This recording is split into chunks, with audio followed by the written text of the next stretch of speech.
നമസ്കാരം. Retired head മാസ്റ്ററും ഒപ്പം രാഷ്ട്രീയ നിരീക്ഷകനുമായിട്ടുള്ള അജിമാഷാണ് നമുക്ക് ചേരുന്നത്. ഇപ്പോൾ ഒരു മാസം കഴിഞ്ഞിരിക്കുകയാണ് ഈ സർക്കാർ അധികാരത്തിൽ വന്ന ശേഷം. എങ്ങനെയാണ് അതിനെ നോക്കിക്കാണുന്നത്? ഇത്രയും വ്യത്യാസം ഉം.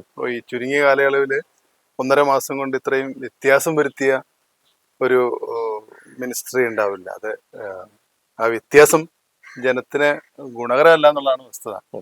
ഇപ്പോ ഏത് സമയത്താണ് കറണ്ട് പോകുന്നതെന്ന് അറിയാൻ പറ്റില്ല. പവർ കട്ട് രാത്രിയുണ്ട്, അതുകൂടാതെ പകല് ഇഷ്ടമുള്ള സമയത്തൊക്കെ പോകും. നേരത്തെ ഒരു 10 വർഷം ഇവിടെ പവർ കട്ട് ഉണ്ടായിരുന്നില്ല, കറണ്ട് പോകില്ലായിരുന്നുള്ള വസ്തുത മനസ്സിലാക്കേണ്ടതുണ്ട്. അതുപോലെ തന്നെ ഈ പകർച്ചവ്യാധികളൊക്കെ ആളുകൾ പൊതുവെ ഒരു സംസാരമുണ്ട്, പകർച്ചവ്യാധി വല്ല പനിയൊക്കെ വന്നു കഴിഞ്ഞാൽ ഉടൻ തന്നെ ആശുപത്രി പോക്കും. പഴയ സ്ഥിതിയൊന്നും അല്ല, ഏത് രോഗമാണെന്ന് പറയാൻ പറ്റില്ല. അപ്പൊ ഒരു അരക്ഷിതാവസ്ഥ ആളുകൾക്ക് ഉണ്ടെന്നുള്ളത് വസ്തുതയാണ്. പിന്നെ ഇത്ര പെട്ടെന്ന് നിലപാട് മാറ്റിയ ഒരു മുഖ്യമന്ത്രി വേറെ ഉണ്ടാകില്ല എന്നാണ് തോന്നുന്നത്. ആദ്യം പറഞ്ഞ കാര്യങ്ങളെ സംബന്ധിച്ചൊക്കെ ഘടകവിരുദ്ധമായിട്ടാണ് പിന്നീട് മറുപടി പറഞ്ഞിരിക്കുന്നത്. ഇപ്പം കരിമണൽ ഖനനമായിട്ട് ബന്ധപ്പെട്ട് അന്ന് കോടികളുടെ ഇടപാടെന്ന് പറഞ്ഞതാണ്.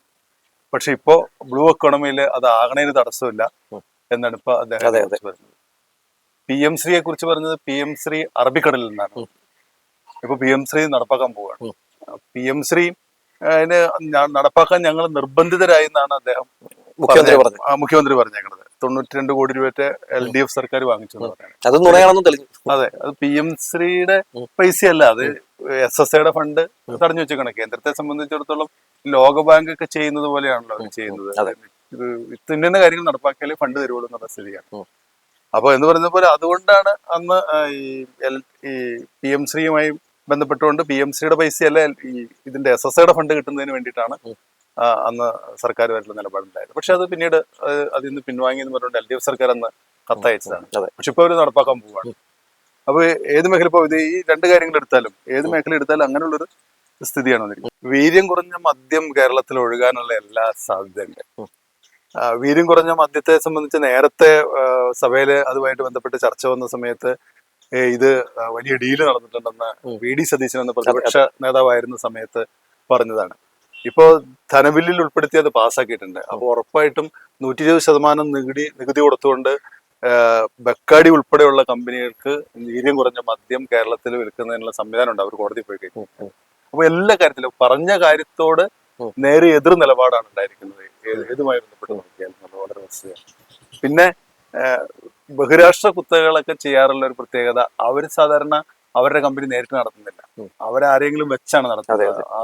അതിനുള്ള മാനേജ്മെന്റുകളെ വെച്ചാണ് അവർ ചെയ്യുന്നത്. ഇവിടെ RSSനെ സംബന്ധിച്ചിടത്തോളം, BJPയെ സംബന്ധിച്ചിടത്തോളം അവർക്ക് നേരിട്ട് ഭരിക്കേണ്ട ആവശ്യമില്ല. അവര് ഉദ്ദേശിച്ച കാര്യം അതേപടി കേരളത്തിൽ ചുരുങ്ങിയ സമയത്തിനുള്ളിൽ തന്നെ നടപ്പാക്കിക്കൊണ്ടിരിക്കുകയാണ്. ഇപ്പൊ ഗവർണറെ സംബന്ധിച്ചിടത്തോളം 2 യൂണിവേഴ്സിറ്റികൾ, കേരള ഗാന്ധി യൂണിവേഴ്സിറ്റി അതുപോലെ കാർഷിക യൂണിവേഴ്സിറ്റിയിലും RSSന്റെ പ്രതിനിധികളെയാണ് വൈസ് ചാൻസലർമാരായിട്ട് വെച്ചിരിക്കുന്നത്. ഗാന്ധി യൂണിവേഴ്സിറ്റിയുടെ സെനറ്റിലേക്ക് 19 പേരെയാണ് നാമനിർദ്ദേശം ചെയ്തിരിക്കുന്നത്. ഇപ്പൊ കേരള യൂണിവേഴ്സിറ്റിയുടെ സബ്ജക്ട് കമ്മിറ്റി, ശരിക്കും സിലബസ് ഉൾപ്പെടെയുള്ളവ തീരുമാനിക്കുന്നത് സബ്ജക്ട് കമ്മിറ്റിയാണ്. ഭാവിയിലെ മുതിർന്ന തലമുറ ഉന്നത വിദ്യാഭ്യാസത്തിൽ വളർന്നു വരുന്ന കോളേജ് വിദ്യാർത്ഥികൾ പഠിക്കേണ്ടത് എന്താണെന്നുള്ളത് സിലബസ് തീരുമാനിക്കുന്നത് സബ്ജക്ട് കമ്മിറ്റിയാണ്. ആ സബ്ജക്ട് കമ്മിറ്റിയിലേക്ക് ഏതാണ്ട് 35ഓളം സബ്ജക്റ്റുകളുടെ തീരുമാനമാണ് ഉണ്ടാകുന്നത്. അതിലേക്ക് ഗവർണറുടെ നേതൃത്വത്തിൽ ആളെ വെച്ചിരിക്കുന്ന സ്ഥിതിയാണ്.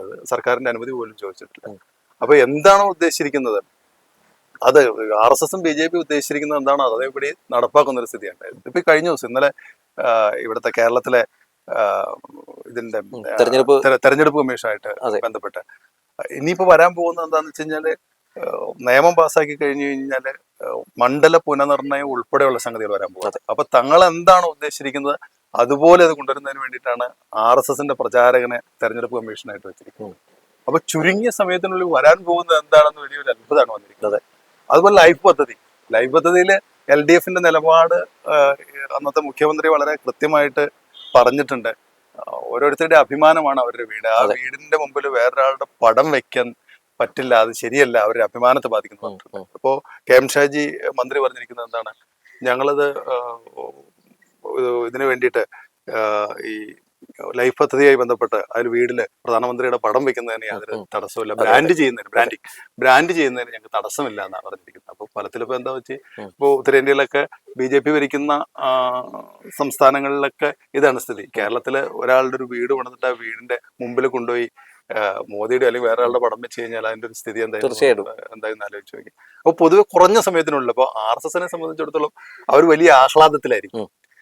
കഴിഞ്ഞ ഒരു 10 വർഷമായിട്ട് അവരുമായി നിരന്തര സമരം നടന്നുകൊണ്ടിരിക്കുകയായിരുന്നു. അവരുടെ ഗവർണർമാരുമായിട്ട് തെരുവില് പ്രതിരോധം നടന്നുകൊണ്ടിരിക്കുകയാണ്. ഓരോ പ്രതിരോധവും ഓരോ സമരവും ഓരോ പുതിയ കാര്യങ്ങൾ വരുന്നതിന് അല്ലെങ്കിൽ പുതുതായിട്ടുള്ള സ്വകാര്യവൽക്കരണം വരുന്നതിന് വർഗീയവൽക്കരണം വരുന്നതിന് എതിരായിട്ടുള്ള സമരങ്ങളായിരുന്നു. അല്ലാതെ ബഹളമല്ല. അതിനങ്ങനെയാണ് കാണുന്നത്. ഇതിപ്പം ഞങ്ങള് കേന്ദ്രവുമായിട്ട് തർക്കത്തിനില്ല, കേന്ദ്രവുമായിട്ടൊരു പ്രശ്നത്തില്ല. നോക്കുമ്പോൾ എന്താണ്, വളരെ നല്ല മനുഷ്യര്, ആരുമായിട്ടും തർക്കമില്ല, VC-മാരെ നിയമിച്ചോട്ടെ, ഒരു കുഴപ്പമില്ല.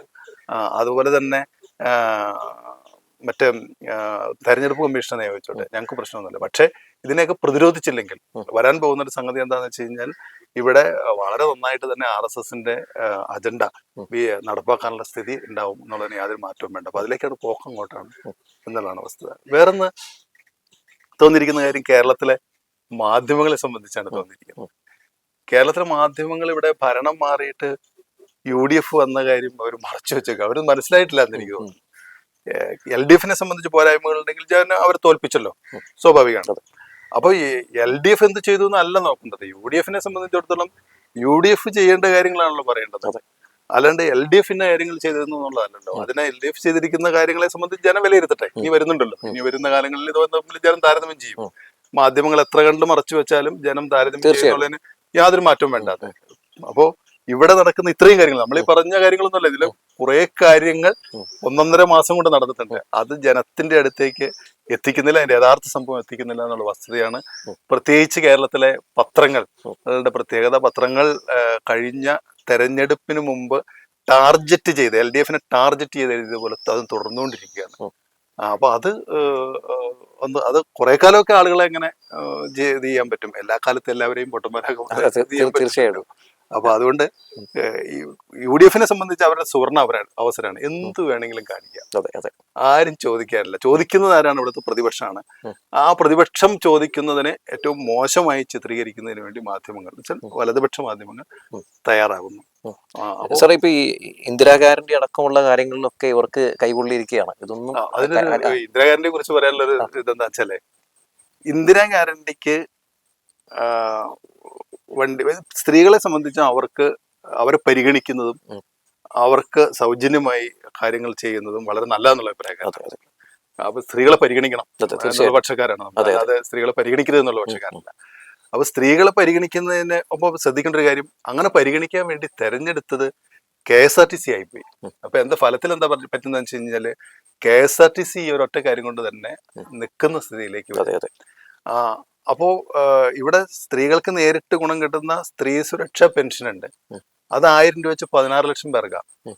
അപ്പോ ഏതാണ്ട് 1600 കോടി രൂപ സർക്കാരിന് ചെലവാകും. അത്രയും കാശ് ചെലവില്ല ഇന്ദിരാഗാന്ധിക്ക്, അത്രയും കാശ് ചെലവില്ല ഇവർക്ക് നമ്മളുടെ ആശാവർക്കന്മാർക്ക് കൊടുക്കുന്നതിന്. അപ്പൊ ഇതിന്റെ ഒരു ഗിമ്മിങ്സ് ആണ്. കണക്ക് നോക്കി കഴിഞ്ഞപ്പോ അത് ഇത്രയും കാശ് നേരിട്ട് ആളുകളുടെ കയ്യിലേക്ക് മാസം 1000 രൂപ എത്തുന്ന പരിപാടി നടപ്പാക്കാതിരിക്കുക. അതിന് പറഞ്ഞ കാര്യങ്ങളോ വാസ്തവവിരുദ്ധാണ്. ഒരാള് പ്രതിപക്ഷ നേതാവായിരിക്കുന്ന ഒരാള് മുഖ്യമന്ത്രിയായിട്ട് വരുമ്പോ അദ്ദേഹം കുറച്ചുകൂടെ മെറിറ്റ് പാലിക്കേണ്ടത് മുഖ്യമന്ത്രിയാണല്ലോ. അപ്പൊ എന്താ വെച്ചാൽ നേരത്തേക്ക് എന്തും പറയാറുണ്ട്, എന്തും നോക്കാതെ എന്തും പറയാതെ വാസ്തവവിരുദ്ധമായി എന്ത് കാര്യം പറയുന്നതിന് അത്ര പ്രശ്നം. പക്ഷെ ഇദ്ദേഹം മുഖ്യമന്ത്രിയല്ലേ, ഇദ്ദേഹം പറഞ്ഞത് മാനദണ്ഡം നോക്കാതെ കൊടുത്തു, അത് പാർട്ടി ഓഫീസിൽ വെച്ച് കൊടുത്തു. അങ്ങനെയൊന്നും കൊടുക്കാൻ പറ്റില്ല. കൃത്യമായിട്ട് KSMART വഴിയാണ് ഞാൻ മനസ്സിലാക്കി കൊടുത്തത്. നമ്മളൊക്കെ എന്നോട് ചോദിച്ച ആളുകളോട് നമ്മളൊന്ന് ആലോചിച്ച് പറഞ്ഞാണ്. എന്താ വെച്ചാല് KSMART വഴി ഇത് കൊടുക്കാൻ പറ്റുള്ളൂ. റേഷൻ കാർഡ് കൊടുക്കും, അതുപോലെ മറ്റ് സാമൂഹ്യ സുരക്ഷാ പെൻഷൻ, ഇവര് ജീവനക്കാര് ശമ്പളം വാങ്ങിക്കുന്ന സ്പാർക്ക്, ഇവയൊക്കെയായിട്ട് ലിങ്ക് ചെയ്ത്, ആധുനിക കാലല്ലേ, ഇവയൊക്കെയായിട്ട് ലിങ്ക് ചെയ്ത് ഇതിലെന്തെങ്കിലും ഡബ്ലിങ് വന്നിട്ടുണ്ടോ എന്നൊക്കെ നോക്കിയിട്ട് വളരെ കൃത്യമായിട്ട് സാധനം കൊടുക്കും. അതൊക്കെ അറിയില്ലെങ്കിൽ അത് പറയാതിരിക്കും. അത് പക്ഷെ അറിഞ്ഞിട്ട് ആണോ പറയുന്നതെന്ന് നമുക്ക് സംശയം വേണ്ട. അപ്പൊ ഒരു കാര്യം വാസ്തവവിരുദ്ധമായ ഒരു കാര്യമാണ് അതിനെ സംബന്ധിച്ച് പറയുന്നത്. അതെന്താണെന്ന് വെച്ചാൽ കൃത്യമായിട്ടുണ്ട്. ഈ 1600 കോടി രൂപ ഇത്രയും കാശ് ഇവിടെ മാറ്റി വെച്ചാലാണ് അതിന് കുറച്ച് കാശ് കൊടുത്താൽ മതിയല്ലോ. അതെ. എന്തായാലും എനിക്ക് തോന്നുന്നു ഈ ഒരു മാസം കൊണ്ട് തന്നെ ജനം പൊറുതിമുട്ടിയ ഒരു അവസ്ഥയിലാണ്. വരും ദിവസങ്ങളിലൊക്കെ ശക്തമായി ഇത് കറക്റ്റ് ചെയ്തില്ലെങ്കിൽ എന്താ സ്ഥിതി എന്ന് വെച്ച് കഴിഞ്ഞാല്, ഇത് ഒരു ഒന്നോ രണ്ടോ മാസത്തേക്കല്ലോ നമ്മൾ അതെ. 5 വർഷത്തേക്ക് തീർച്ചയായിട്ടും തീർച്ചയായിട്ടും പ്രതീക്ഷിക്കുന്നത്. ഈ 5 വർഷത്തേക്ക് ഇത് ബാക്കി ഉണ്ടാവണല്ലോ. ഒരു നാട് നേടിയ ഉം. സാമൂഹിക പുരോഗതി ഉം. ആരോഗ്യരംഗത്തും വിദ്യാഭ്യാസ രംഗത്തും അതുപോലെ തന്നെ പൊതുവിതരണ രംഗത്തും ഒക്കെ നേടിയിരിക്കുന്ന ഒരു സാമൂഹിക അതെ, പുരോഗതി വളരെ ഉം. കൃത്യമായിട്ടുള്ള സംഗതിയാണ്. അവിടെ തന്നെ കേന്ദ്രത്തെ സംബന്ധിച്ചിടത്തോളം വളരെ ഷാർപ്പാണ് അവര്. ഉം. തൊഴിലുറപ്പ് പദ്ധതിയുടെ ഏർപ്പാട് തീർത്തേക്കാണ്. ഉം. 125 ദിവസം തൊഴിൽ എന്ന് പറയുന്നത് 95,000 കോടി രൂപ എന്ന് പറയുന്നത്. ഉം. ഇവിടുത്തെ ആളുകൾക്കൊന്നും കൃത്യമായിട്ട് തൊഴിൽ കിട്ടില്ലാത്ത സ്ഥിതിയുണ്ട്. 60% മാത്രം ഫണ്ടിങ്, ബാക്കിയുള്ളത് കേരളം ഫണ്ട് ചെയ്യേണ്ട സ്ഥിതി വന്നിരിക്കുന്നത്. എന്താണ് താങ്കളുടെ നിലപാട്? ഉം. സാധാരണ ജനങ്ങളെ ബാധിക്കുന്ന ഒരു കാര്യമാണ്. അതെ അതെ. നിലപാട് എന്താണ്? ഉം. ഇപ്പൊ ഇന്നത്തെ പത്രത്തില് ഈ മഞ്ഞക്കാടുകാർക്ക് കൊടുത്തിരിക്കുന്ന ഒരു വീട്ടിലേക്ക് കൊടുക്കുന്ന 35 കിലോ അരി വെട്ടിച്ചിരിക്കും. ഓരോരുത്തർക്ക് 7 കിലോ അരി എന്നുള്ള നിലയ്ക്ക് ആക്കി മാറ്റിയിട്ടുണ്ട്. അപ്പൊ ഫലത്തിൽ 3 പേരുള്ളെങ്കിൽ ഉം. അത്രയാണല്ലോ കിട്ടുള്ളൂ. ഉം. അപ്പൊ അങ്ങനെയുള്ള റേഷൻ സംവിധാനത്തില്, പൊതുവിതരണത്തില്, ജനത്തെ നേരിട്ട് ബാധിക്കുന്ന തൊഴിലുറപ്പ് മുതലായ കാര്യങ്ങളിൽ അതിലൊക്കെ എന്താണ് താങ്കളുടെ നിലപാട്? നമ്മൾ എന്ത് ബദൽ പദ്ധതിയാണ് ചെയ്യുന്നത്? കേരളത്തിന്റെ വികസനത്തെ സംബന്ധിച്ച് എന്താണ് നമുക്കൊരു ബദൽ ഇത് വെക്കാനുള്ളത് എന്നുള്ളത് വളരെ കൃത്യമായിട്ട് ആളുകളിലേക്ക് എത്തിക്കേണ്ടതില്ല. ഇല്ലെങ്കിൽ എന്താ പ്രശ്നം വെച്ചാൽ ഈ നിലപാടുകൾ പെട്ടെന്ന് ഈ സംഘപരിവാറിനെ അനുകൂലിച്ചുകൊണ്ട് അതുപോലെ തന്നെ തങ്ങളുടെ വലതുപക്ഷ നിലപാടുകൾ നടപ്പാക്കുന്നതിന് വേണ്ടിയിട്ട്, തങ്ങളുടെ സൗകര്യങ്ങൾ നടപ്പാക്കുന്നതിന് വേണ്ടിയിട്ട് ഒക്കെ തയ്യാറാകുമ്പോൾ വരുന്ന സംഗതി എന്താണെന്ന് വെച്ച് കഴിഞ്ഞാൽ കേരളം ഇതേവരെ നേടിയിരിക്കുന്ന നേട്ടങ്ങളിൽ നിന്ന് പെട്ടെന്ന് പുറകോട്ട് പോകും. അതെ അതെ. ആ ഒരു സ്ഥിതിയാണ് ഉണ്ടാകുമ്പോൾ